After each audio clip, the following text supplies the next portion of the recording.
c'est possible de bien manger malgré un emploi du temps chargé. Il faut juste une bonne organisation. Trouvez un jour dans la semaine où on fait le plan du menu de la semaine prochaine. Le lundi, je vais manger telle chose, le mardi, je vais manger telle chose. Et faire la liste des ingrédients qui vont servir à cuisiner ces repas de la semaine. Là, quand vous allez au marché, vous allez effectivement acheter tout ce qui est prévu pour la semaine. Si je peux aussi déléguer pour qu'on me décortique les légumes, pour qu'on me préface certaines choses que je mets au congélateur, c'est bien.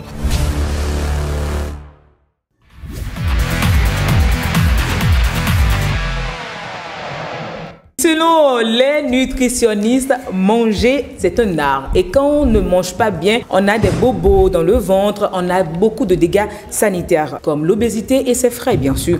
Pour certains, manger seul ou manger mal viendrait à faire ce qu'on appelle « je n'ai pas le temps ». Je ne peux pas bien manger. Par la suite, on a des constipations où carrément on veut perdre du poids. Beaucoup de dégâts sur la santé que la Belle a décidé aujourd'hui de nuancer avec les téléspectateurs. Concrètement, comment manger quand on a son agenda chargé? Rebecca Sabourin, comment on peut bien manger quand on a son agenda bien chargé, je précise? Effectivement, parce qu'aujourd'hui, beaucoup de personnes ont des agendas chargés. Très chargés. Il faut déjà se mettre en esprit que c'est possible de bien manger malgré un emploi du temps chargé. Il faut juste une bonne organisation. Quand vous êtes bien organisé, vous allez arriver à vous en sortir. Quand on est bien organisé dans la vie qu'on mène, dans ses tâches, c'est bien ça? Dans ses tâches, oui. Quand on est bien organisé dans ses tâches et quand on est bien organisé dans sa cuisine. Parce qu'on parle de la bouffe.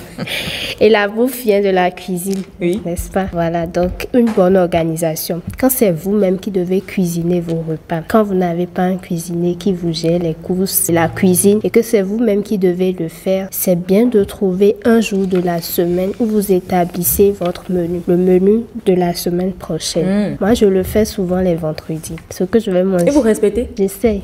C'est pas facile. Non. Vous ne respectez pas? Je respecte. Ok, d'accord. Regina Sani Diego, comment vous vous portez, la Belle? Ça va très bien. Ça fait un moment où vous êtes revenu en pleine forme. Bien sûr. C'est ce qu'on veut.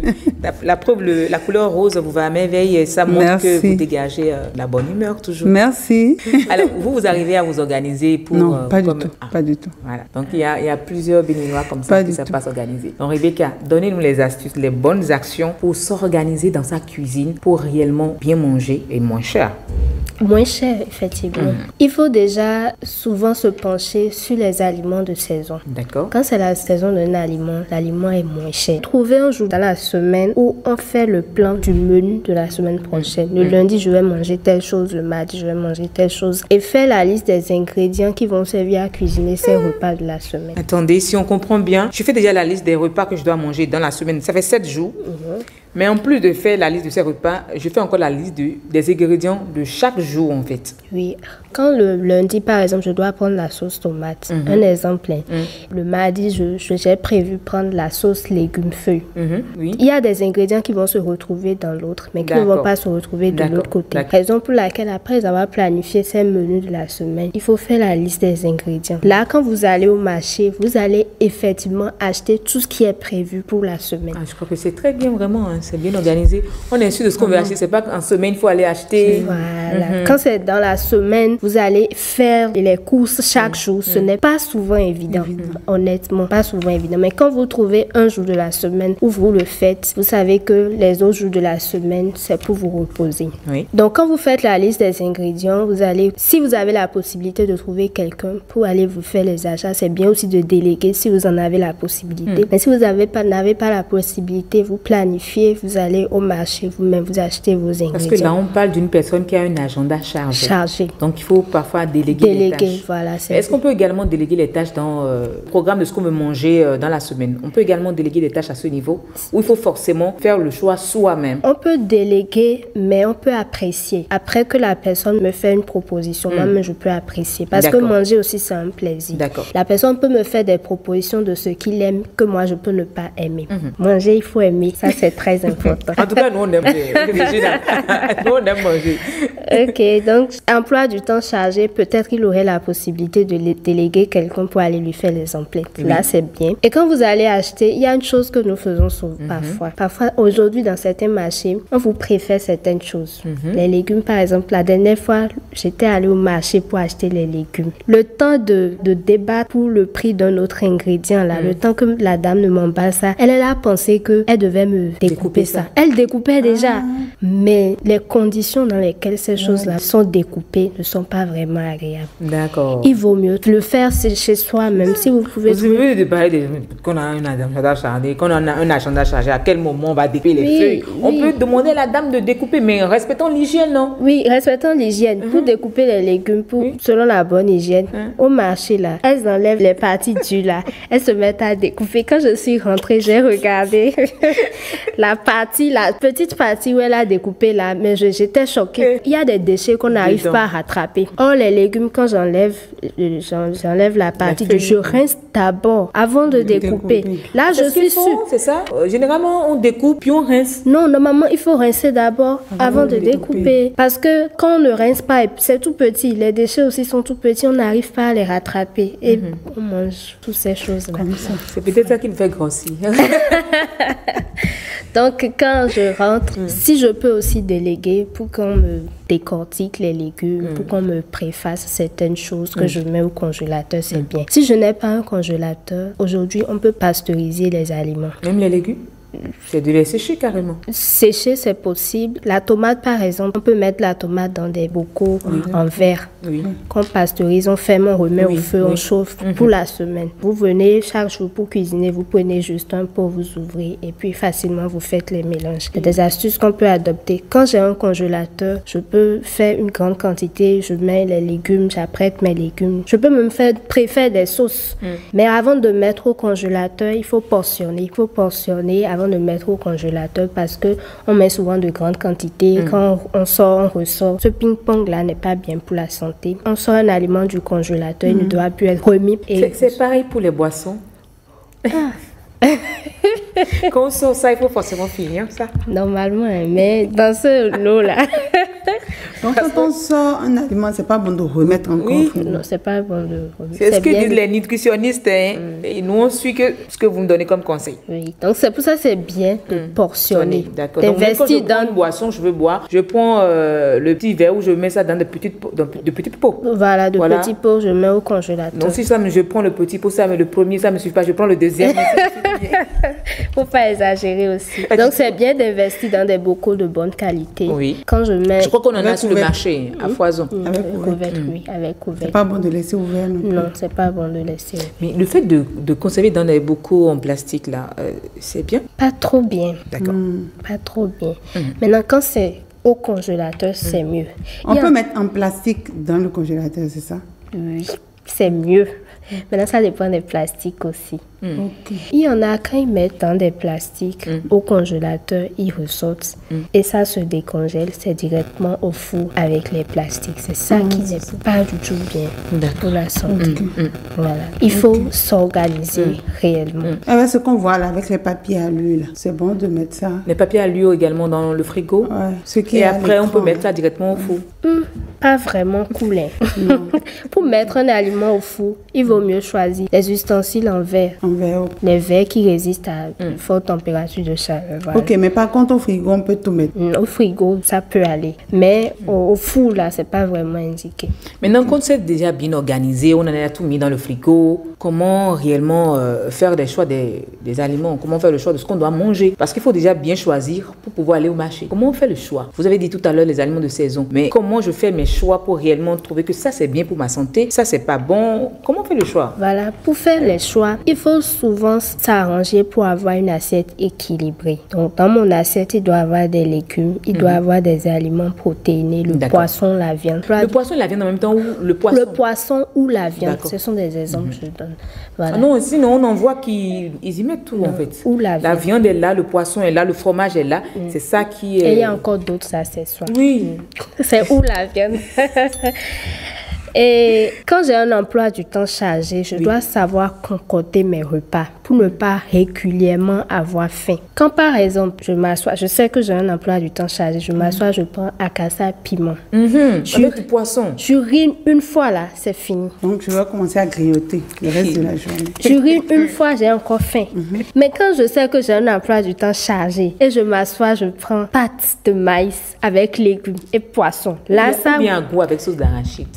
Ça, c'est ce que vous aimez apparemment. Ça charge pour la journée. Ok, sauce d'arachide avec un peu de légumes en plus. D'accord. Elles font souvent un peu de chayo à côté. Oui. Voilà, avec un peu de légumes. D'accord. La viande ou le poisson. Là, c'est vrai, vous êtes chargé. Vous buvez de l'eau, vous buvez de l'eau, vous buvez de l'eau. Même quand vous urinez là, tout ne sort pas. Voilà. Mais quand vous avez un emploi du temps chargé, vous misez sur des aliments qui ne sont pas riches en fibres. La cassa, par exemple, c'est pas riche en fibres. Je ne dis pas de ne pas en consommer. Mais quand on a un emploi du temps chargé, Qu'on n'a pas le temps pour les repas. Voilà. Vraiment, le repas qu'on doit prendre, il faut vraiment miser sur la qualité. La qualité. Et la quantité. La quantité, voilà. Des repas riches en fibres surtout et contenant des protéines, des aliments protéinés. Donc le poisson, ce sont des choses qui vous bouent le ventre et qui ne vous donnent pas trop de calories aussi. Donc ça vous tient sur une longue durée. D'accord. Voilà. Merci beaucoup pour les astuces. Alors, qu'est-ce que vous conseillez pour éviter les tentations? Parce que tout à l'heure, vous nous avez dit que là, quand on a faim, on mange la cassa et après, on commence pas à grignoter. Comment éviter de grignoter? Pour éviter de grignoter, il faut bien s'organiser, bien manger, manger consistant. Quand je dis manger consistant, là, c'est pas qu'il faut prendre une tonne de pâtes et dire bon, que parfois même on fait des concours des meilleurs mangeurs de pâtes. Non, il faut manger raisonnablement, mais des aliments riches en fibres. Maintenant, quand vous n'arrivez pas à le faire et que l'organisme commence pas à développer des vices ou bien commence pas à vous faire des caprices, vous êtes obligé de céder et après corriger. Et quand on doit céder, qu'est-ce qu'on peut prendre? Qu'est-ce qu'on peut prendre pour qu'on ne tombe pas dans les vices? Quand vous devez céder, par exemple, vous n'étiez pas organisé et vous avez pris, par exemple, à Kassa à midi, à 14 h déjà, vous avez uriné et vous avez faim. On a un creux. Souvent, là, on regarde à gauche et à droite, c'est souvent Gary, on s'en va chercher. Gary, c'est encore bien. Quand on est à la maison, si vous êtes des biscuits, bien, aïe, c'est des biscuits. Est-ce que c'est bon? Non. Ah, ok. Les Wikpata là, c'est aliment frits. En tout cas, hier, moi... avec Doko en plus. Le mieux, là, c'est... Ata Doko, voilà. Ata Doko. Ce sont des aliments frits. Et les aliments frits ne sont pas vraiment indiqués. Le mieux, si vous avez une vendeuse de fruits dans les alentours. Bon, si tu n'as pas... Bon, bref, on a dit qu'il faut manger pour le plaisir.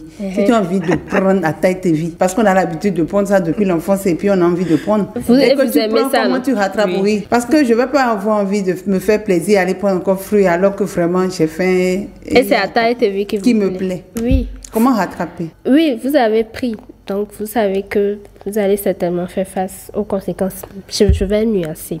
Je vais nuancer. Consommation de la taille TV, là, c'est un aliment frit. Donc, des aliments qui ont pris pas des huiles surchauffées. Oui. À force de consommer ces genres d'aliments régulièrement sur un nombre d'années, ça va créer beaucoup de dégâts au niveau de l'organisme. Donc, que ce ne soit pas fréquent.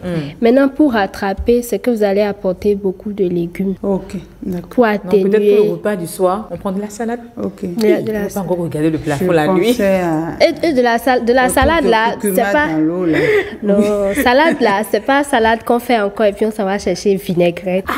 Bien armée, bien chargée. Attends, si on fait salade comme un vinaigrette, c'est qu'on annule ce qu'on prend, c'est ça? Non, ça dépend de la vinaigrette. Bon, oui, si c'est chargé, on annule. On met la proportion vinaigre, sel, un peu d'huile. Oui, ça c'est bon. Oui, c'est bon. Oui, ça c'est bon. Bon, bref, si on a envie de prendre vraiment vinaigrette avec mayonnaise, là, le mélange qu'on vend, là, quand tu prends ça, c'est que tu annules l'effet de la salade. Ça, c'est bien chargé encore. Oui, je sais. Si tu annules l'effet, c'est ça. Non, pas que vous annulez, mais vous apportez aussi trop de gras à votre organisme. Donc, c'est comme si vraiment j'ai rien fait, c'est ça. Oui, j'ai apporté des légumes et j'ai encore annulé l'effet.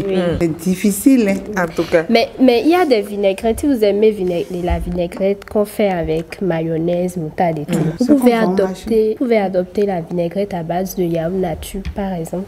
Oui, c'est vendu? Non, vous le faites vous-même. Vous prenez du yaourt nature, un peu de citron, un peu d'huile. Un peu d'huile. Je pense que le problème, c'est là, en fait. Ce qui fait qu'on mange beaucoup mal, c'est qu'on n'a pas le le temps de faire tout ça. Quand on s'organise, on arrive à le faire. On nous a donné déjà des astuces. Faites le programme de tout ce que vous mangez. Faites un calendrier. Même si on fait le Lundi, calendrier, c'est mardi. le jour-là qu'il faut préparer ça. Non, on va pas tout Non, préparer. c'est ça qu'il dit. Justement, quand vous Les feuilles, vous pouvez également laver vos feuilles que vous mettez dans le frigo. Conserver Donc dans le faites frigo. tout ça. On peut conserver ces aliments dans les bocaux. Une journée, c'est ça? On prend une journée pour faire Le tout dimanche.